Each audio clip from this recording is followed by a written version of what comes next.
La famille royale doit se réunir dimanche pour célébrer les bébés royaux de la princesse Eugénie et de Zara Tindall. Mais pourquoi le lieu du baptême revêt-il une importance particulière pour la famille York?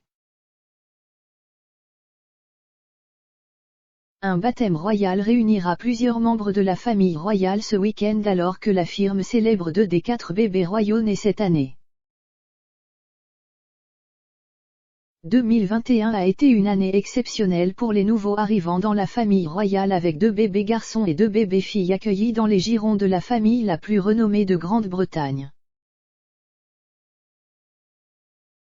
Mais pourquoi le lieu choisi pour le baptême royal est-il si important pour la branche York de la famille royale?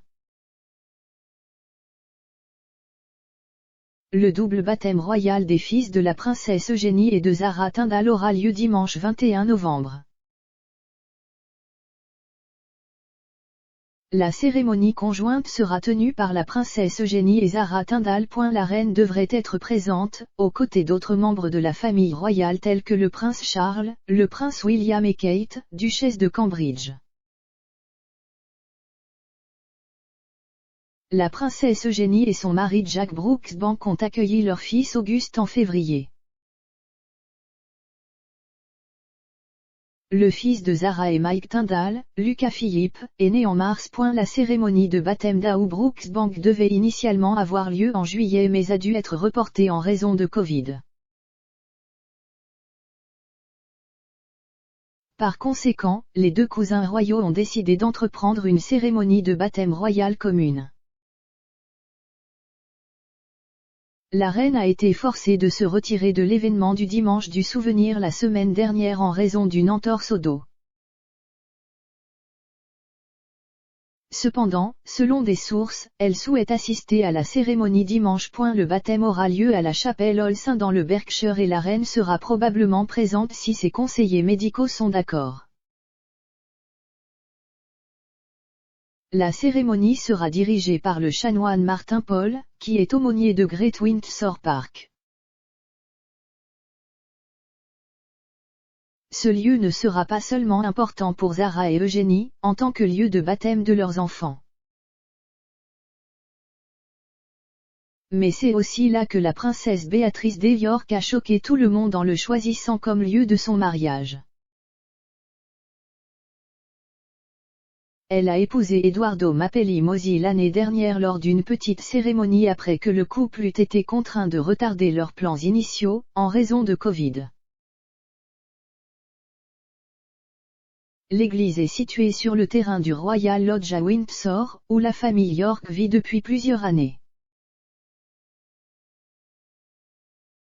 Le prince Andrew et son ex-femme Sarah Ferguson vivent toujours dans cette résidence royale.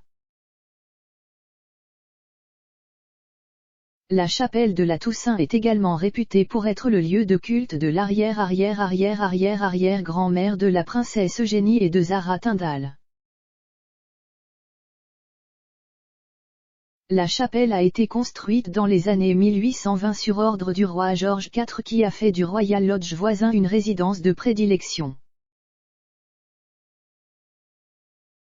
L'édifice religieux a été conçu par Geoffrey Wyatville et a été utilisé pour la première fois en 1825. La reine Elisabeth, la reine-mère, était également connue pour privilégier le lieu comme lieu de culte après avoir emménagé dans le Royal Lodge en 1931 alors qu'elle était encore duchesse de York. Elle a continué à assister au service par la suite devenant reine consort et en 2002, c'est à la chapelle royale de tous les saints que son cercueil a été apporté. La reine-mère reposait là-bas avec seulement ses parents les plus proches jusqu'à ce que son cercueil soit transféré à Westminster Hall pour qu'elle se trouve dans l'état. Le mariage de la princesse Béatrice est le premier mariage royal à avoir lieu à la chapelle. Par conséquent, ce lieu spécial est susceptible d'avoir une grande importance pour la famille York, d'autant plus qu'il célèbre 2 ajouts royaux cette année. 2021 a été une année exceptionnelle pour les bébés royaux. De la princesse Eugénie et du petit garçon de Jack Brooksbank Auguste et du troisième enfant de Zara et Mike Tyndall Lucas à la petite fille de la princesse Béatrice Sienna et le deuxième enfant du prince Harry et de la duchesse Meghan, Lilibet, ça a vraiment été la fièvre royale du bébé. Les baptêmes royaux ont traditionnellement lieu 3 mois après la naissance du bébé, mais en raison de Covid, aucun des membres de la famille royale britannique n'aurait encore baptisé ses enfants.